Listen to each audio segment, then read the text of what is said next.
Good morning to all. Welcome to the TSN school. Today we are going to revise class 10, chapter number 10 in science. The name of the chapter is light, reflection and refraction. Light is a form of energy which enable us to see the object. Light form of energy है जिसकी वजह से हम किसी भी object को देख पाते हैं. In this chapter, we will study the phenomena of reflection and refraction. Using the property of light, straight line propagation, इसकी हम स्टडी बहुत डीपली कर चुके हैं चैप्टर के अंदर. चैप्टर से रिलेटेड जो वीडियोस हैं वो एक बार आप ज़रूर देखें. इसके बाद में फर्स्ट ये जो चैप्टर है वो 2 पार्ट में डिवाइड है बेटा. फर्स्ट है लाइट का, हम रिफ्लेक्शन फिनोमेना जो है उसकी स्टडी करते हैं. एज सेकेंड पार्ट के अंदर हम रिफ्रैक्शन की स्टडी करते हैं. तो फर्स्ट रिफ्लेक्शन ऑफ लाइट क्या है? When the light is allowed to fall on highly polished surface such as mirror, most of the light gets reflected. ये बहुत ही इंपॉर्टेंट क्वेश्चन यहाँ से आपका पुट हो रहा है. What is the means of the reflection of light? तो आपको ये डेफिनेशन देना है. लॉज ऑफ रिफ्लेक्शन, ये मोस्ट इंपॉर्टेंट क्वेश्चन है. The angle of incidence is always equal to the angle of the reflection. यहाँ देखिए आप कि यहाँ पे ये हमने माना है कि नॉर्मल है. जो रेज आती है उसे हम क्या कहते हैं? इंसिडेंट रे कहते हैं. और जो नॉर्मल से टकराने के बाद रिफ्लेक्ट होकर रे जाती है उसे हम रिफ्लेक्टेड रे कहते हैं. तो फर्स्ट जो लॉ है वो ये है कि इनके इंसिडेंट रे और रिफ्लेक्टेड रे के बीच में जो एंगल बनता है यहाँ पर, जिसे हम एंगल आई और एंगल आर के नाम से जानते हैं, ये एक दूसरे से बराबर होते हैं. यानी इसका जो एंगल का जो भी वैल्यू होगा वो एंगल आई जो है वो एंगल आर के बराबर होता है. Second, the incident ray, reflected ray and the normal to the reflecting surface at the point of the incidence lie in the same plane. ये आप देख रहे हैं ये सब एक ही प्लेन में है. यहाँ से ये आई है रेज और फिर इस तरह से ये रिफ्लेक्ट हुई है यहाँ पर. तो ये सब एक ही प्लेन में है, यानी कि जो मीडियम है वो एक ही मीडियम में हो रहा है. तो हम इस तरीके से इसको हम एयर मीडियम कहते हैं और इस वाले को हम वाटर मीडियम मान सकते हैं. तो हम यहाँ पर देख रहे हैं कि जो इंसिडेंट रे आई है और जो रिफ्लेक्टेड रे गई है, ये दोनों काम कहाँ हुए हैं? एक ही मीडियम में हुए हैं. यानी मीडियम जो है वो क्रॉस नहीं हुआ है. ओके, नाउ नेक्स्ट है large image formed by plane mirror. Plane जो मिरर है उससे इमेज का फॉर्मेशन किस तरीके से होता है वो यहाँ पर बताया गया है. तो यहाँ देखिए नीचे की तरफ फर्स्ट है erect and the virtual image के बारे में बात कर रहे हैं कि वर्चुअल इमेज जो होती है वो इरेक्ट होगी. The image that do not form on screen, ये स्क्रीन के ऊपर फॉर्म नहीं होती है. सेकंड है laterally inverted and the size is image is equal to the object. जो इमेज का साइज़ है वो ऑब्जेक्ट के साइज से बराबर होता है. यानी कि प्लेन मिरर से जो इमेज क्रिएट होती है उसकी ये विशेषताएँ होती हैं, ये क्वालिटी होती हैं. नेक्स्ट है हमारे पास the image form is as far behind the mirror. जो इमेज का फॉर्मेशन वो होगा वो कहाँ होगा? Behind the mirror. नेक्स्ट है reflection of light by spherical mirror. Spherical mirror के यहाँ पर आप देखिए 2 पार्ट दिए गए हैं हमें, कॉनकेव एंड कॉन्वेक्स.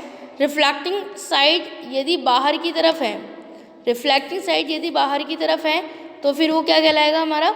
वो कॉनकेव मिरर कहलाएगा.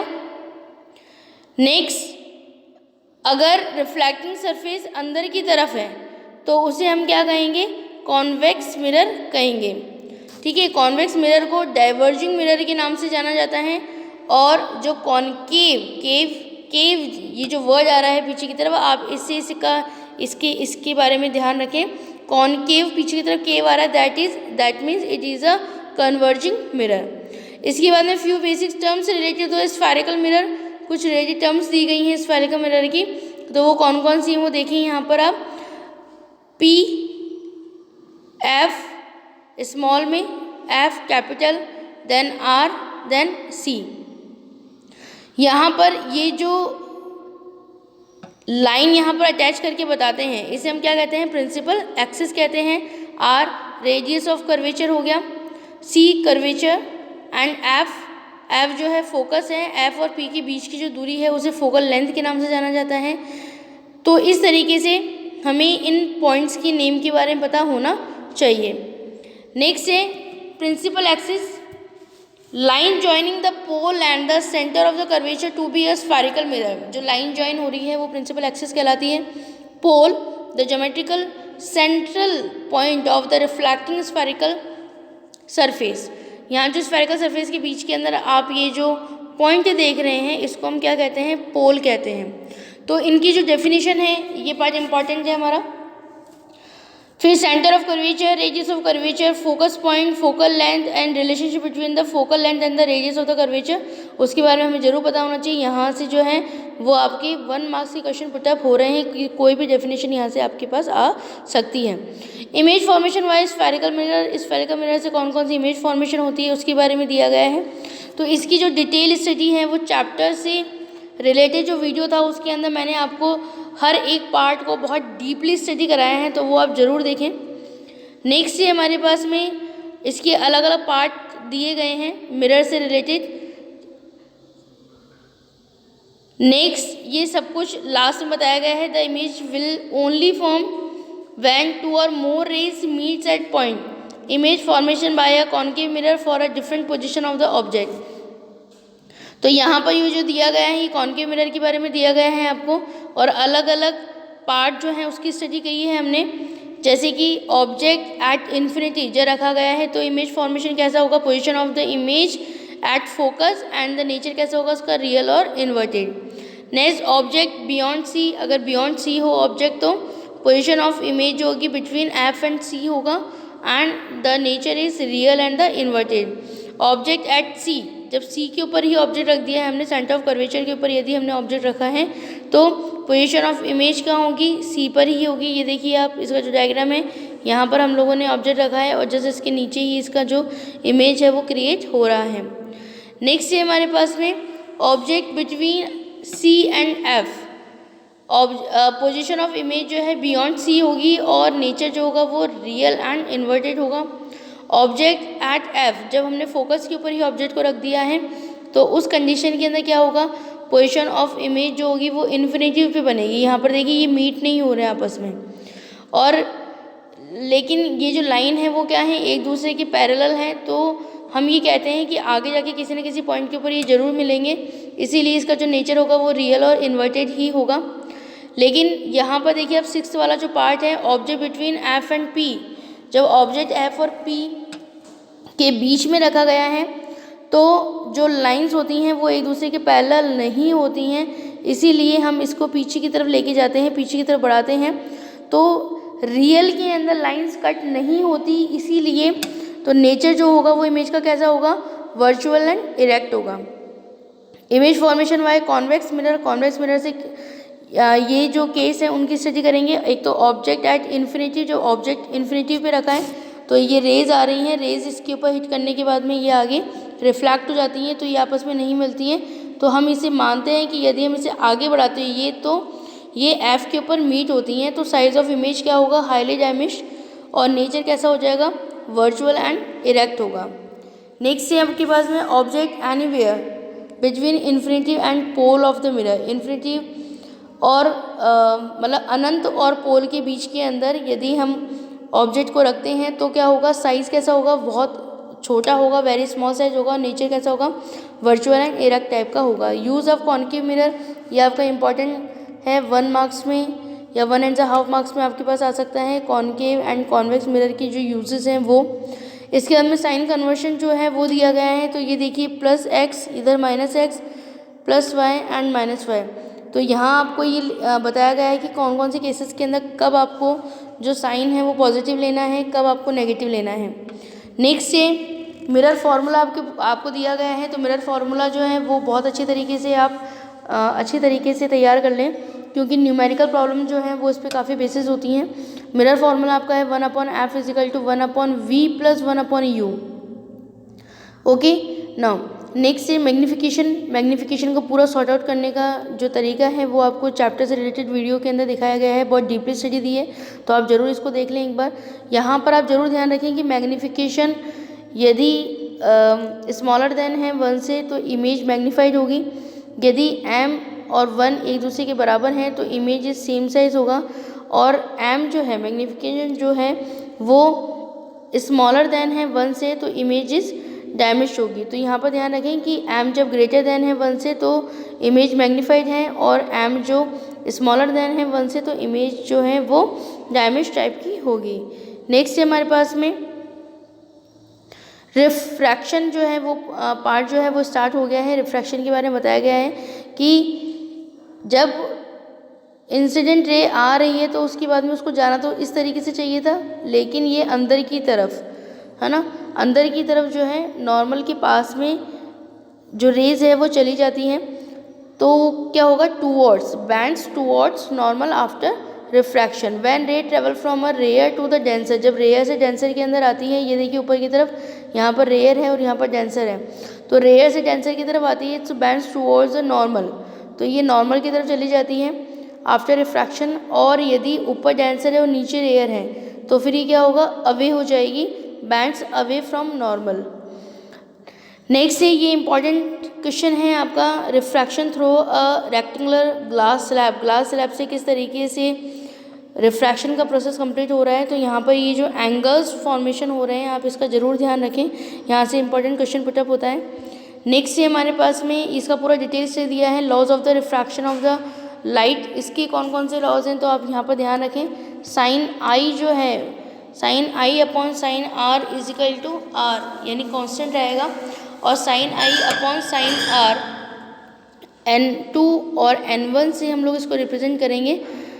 नेक्स्ट हमारे पास में रिफ्रैक्टिव इंडेक्स के बारे में दिया है, तो रिफ्रैक्टिव इंडेक्स के बारे में यहाँ फॉर्मूलाज दिए गए हैं आपको, जो कि न्यूमेरिकल प्रॉब्लम को सॉर्ट आउट करने में काफ़ी हेल्पफुल होंगे। नेक्स्ट हमारे पास में स्फेरिकल लेंस के ऊपर है question, convex and concave, 2 types के लेंसेज यहाँ पर दिए गए हैं। इसके बाद में इनकी भी पूरी डेफिनेशन है वो दिया गया है। Next centre of curvature, principal axis, optical centre and aperture, ये पूरा दिया गया है।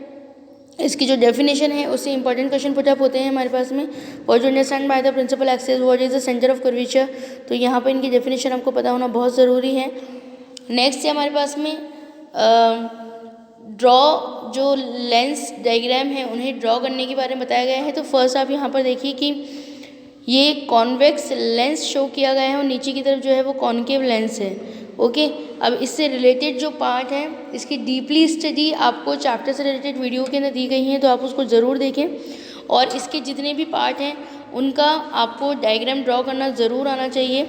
ऑब्जेक्ट एट इन्फिनिटी है तो पोजीशन ऑफ इमेज क्या होगी, एट फोकस होगी, और नेचर कैसा होगा, रियल एंड इन्वर्टेड होगा। यदि ऑब्जेक्ट जो है बियॉन्ड 2f1 रखा गया है तो पोजीशन ऑफ इमेज क्या होगी, बिटवीन f2 एंड 2f2 होगा, नेचर कैसा होगा, रियल एंड इन्वर्टेड। यदि ऑब्जेक्ट एट 2f1 रखा है तो position of image at 2f2 होगी और नेचर रियल एंड इन्वर्टेड होगा। नेक्स्ट इसी तरीके से आगे जितने भी केस हैं उनकी स्टडी दी गई है। लास्ट में देखिए यहाँ पर image formation of the concave lens के बारे में दिया गया है, तो वही इन्फिनिटिव से आता है, और इन्फिनिटिव से आने के बाद में ये जो लाइट है वो अपनी जिस साइड से आ रही थी वहाँ से फैल जाती है नेक्स्ट साइड पे। तो हम क्या मानते हैं, पीछे की तरफ बढ़ाते हैं इस लाइन को और हम देखते हैं कि f1 के ऊपर ये मीट होती हैं, तो साइज ऑफ इमेज कैसा होगा, हाईली डैमेज हो जाएगा, और नेचर कैसा होगा, वर्चुअल एंड इरेक्ट होगा। जो भी वर्चुअल होगा वो जरूर इरेक्ट ही होगा। ठीक है, अब इसी तरीके से जो सेकंड केस है उसके बारे में स्टडी दिया गया है। लेंस फार्मूला जो है वो दिया गया है, लेंस फार्मूला है 1/f is equal to 1/v minus 1/u, और मैग्नीफिकेशन जो है उसके बारे में दिया गया है। तो मैग्नीफिकेशन में हम तो इसकी हाइट निकालते हैं और एक इसका जो डिस्टेंस है वो निकाला जाता है। नेक्स्ट है इसमें पावर ऑफ लेंस, बहुत ही इंपॉर्टेंट क्वेश्चन पुटअप होता है पावर ऑफ लेंस के ऊपर। तो पावर ऑफ लेंस किसे कहते हैं, इसकी डेफिनेशन क्या है, इसका फॉर्मूला, फिर इसके बाद में इसे किससे शो करते हैं, ऐसा यूनिट क्या है, इसकी डायप्टर है, और इसे हम कैपिटल D से जो है शो करते हैं।